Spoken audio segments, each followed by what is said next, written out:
Hello, everyone. I feel like we should put a drum roll in here. Oh, the fridge. Hold on. Let's jump in. This is potentially one of the best pieces of content I produce all year long. This episode is the annual calendar audit. For a planning nerd, for an entrepreneur, for a dreamer, for someone who's chasing goals, for someone who is ending 2023 feeling like, man, I tried so freaking hard this year and I don't have as much to show for my efforts as I wanted. If you are someone who likes to understand the why is this not working? This kind of clarity is a game changer. So often we're busy working in the business that we don't have time to work on the business. A calendar audit is like the Super Bowl of working on your life. Working on your life is you taking a step back. It's about reflection. It took me so long in business to understand the importance of data, understand what subject line actually got people to open the email. And all I did was just keep putting effort in without any knowledge to back it up. It ends up being a waste of energy. So if you just keep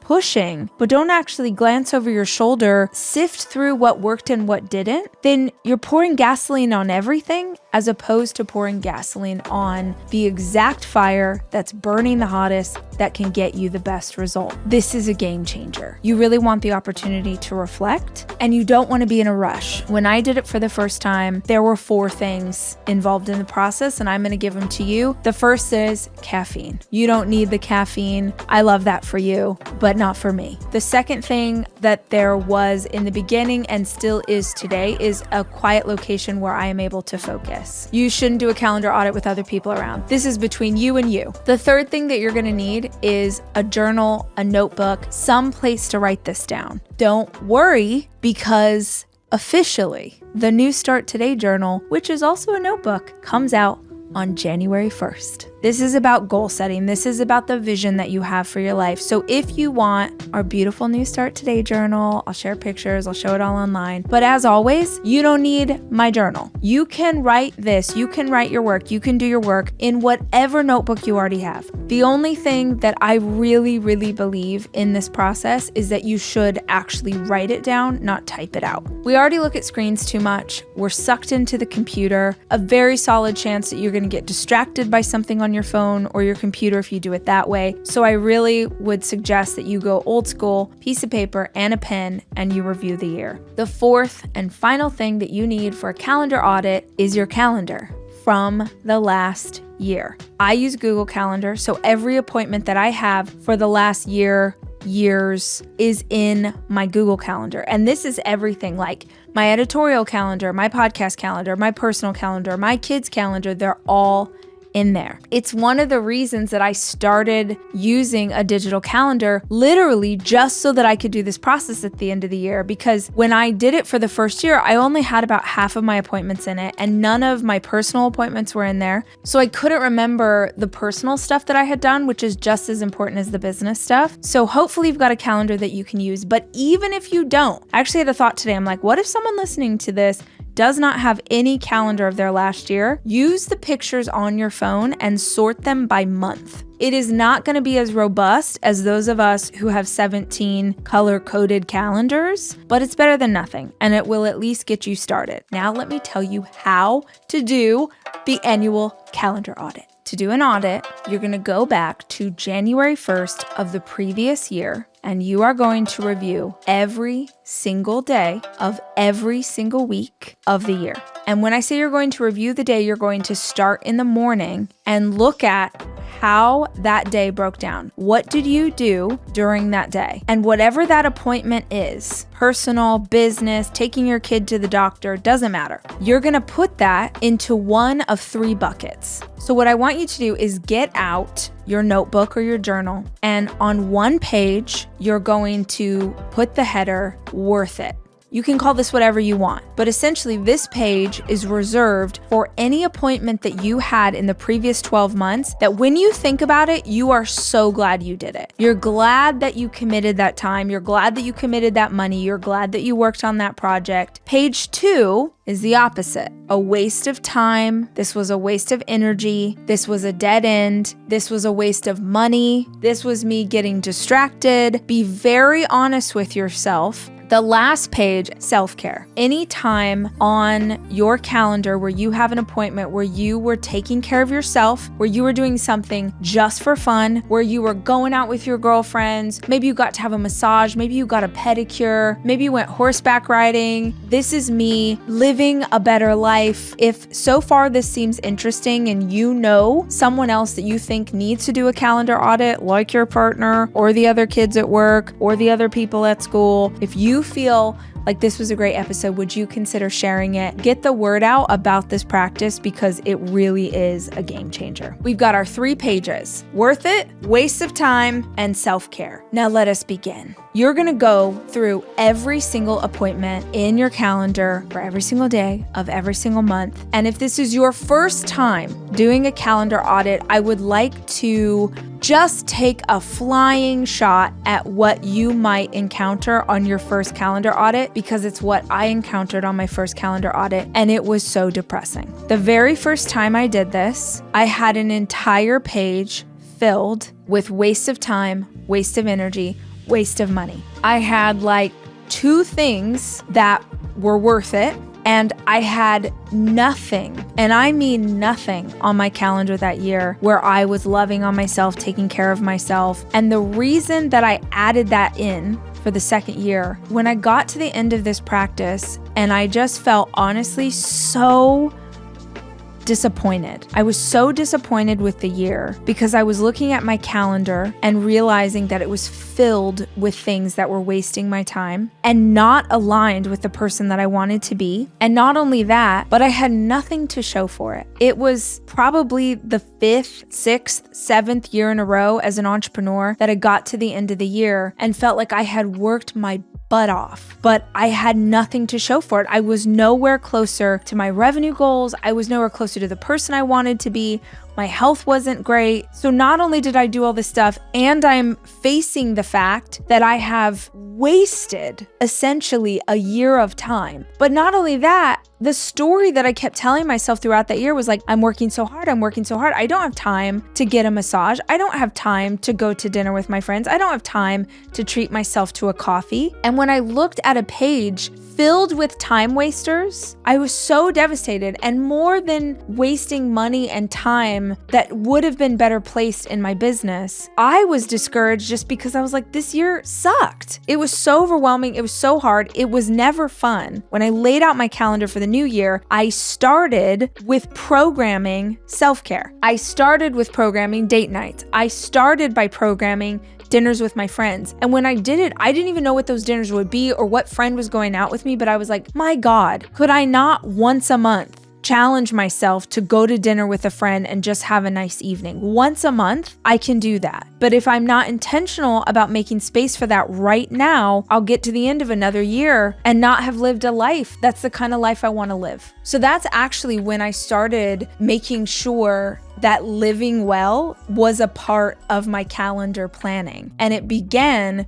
with me putting those spots into my calendar and labeling them yellow. The yellow brackets in my calendar were the self-care. You go through your whole calendar, you start making a list. Some of the questions that I've gotten in the past when I do this episode are people like, well, how do I know if it was, some things like sort of feel like they are worth it because I had a good time, but then I definitely wasted a lot of money and it really didn't do anything for my business. So how do I know if it goes into worth it or waste of time? The only one who can answer that is you. And the only way you can answer it is by knowing what your values are. So your value for this next year could be that you want to have more fun, that you want to laugh more, that you want to have a good time. Maybe you're like, man, the last decade I've worked my butt off, or last year was so freaking hard. I really just want to be more creative this year. First, you have to know your values, and your values may not align with mine. Our individual values can change and should change year over year based on what the priorities are. If something is worth it,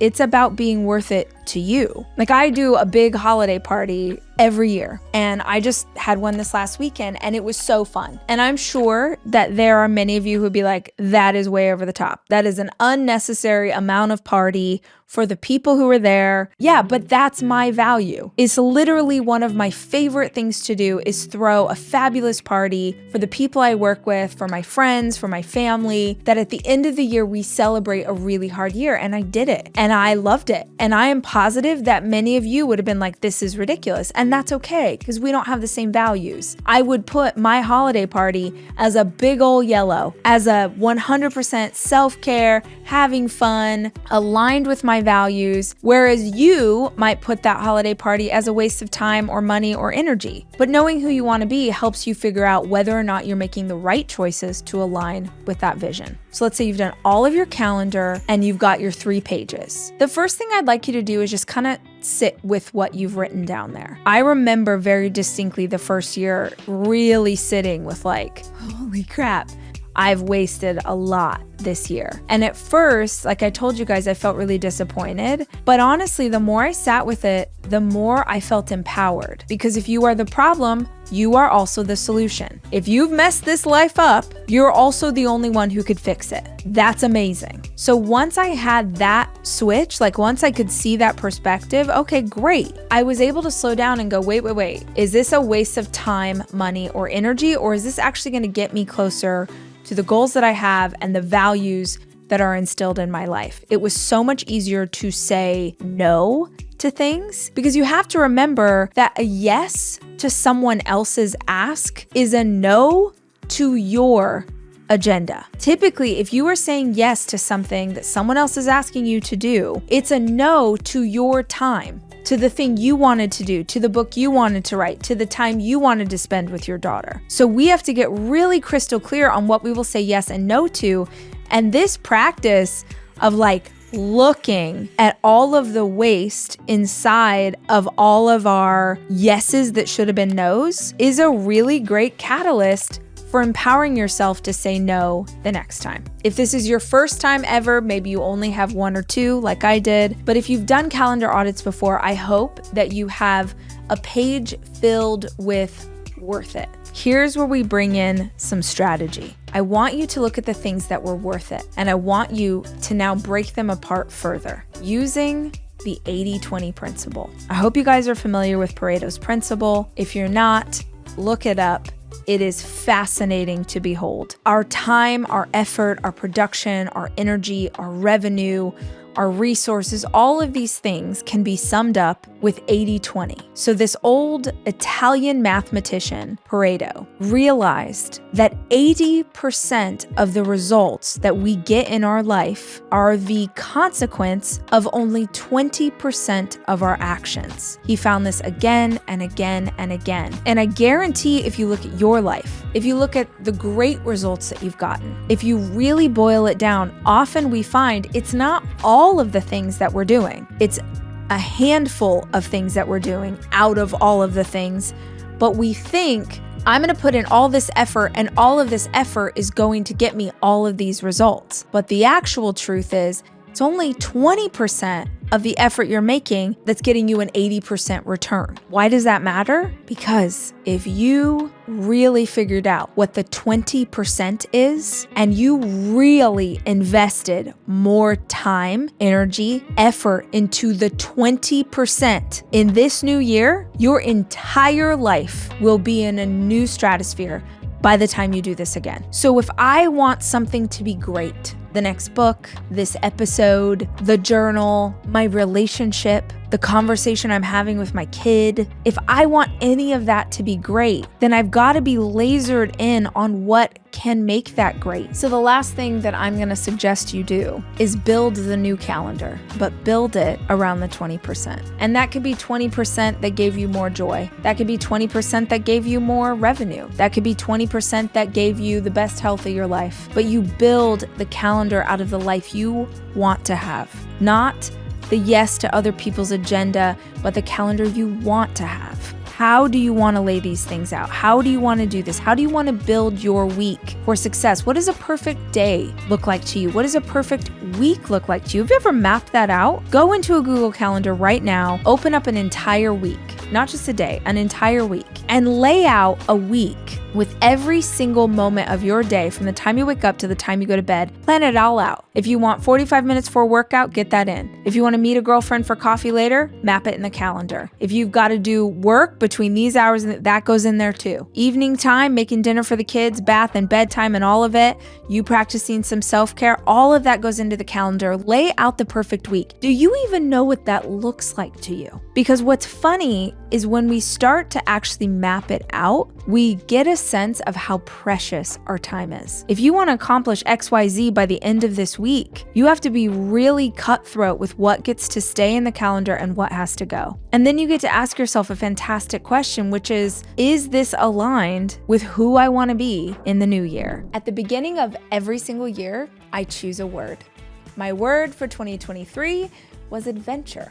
If that's you too, then you can enjoy your next adventure in the available Hybrid Max powertrain from the first ever Toyota Grand Highlander.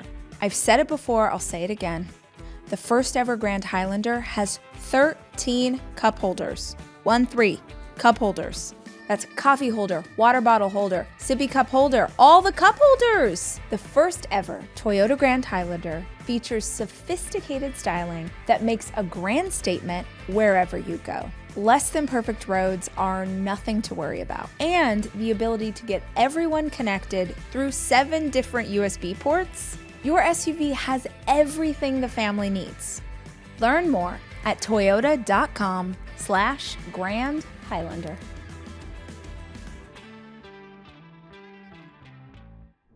The calendar audit is king. It is a hugely important practice in my life for a very long time. I hope that this episode was helpful for y'all. I hope you got all the things that you needed out of it and that you will use it to do some good stuff in the new year. I'll be back soon with more conversation, but until then, as always, I love you guys and I'm rooting for you.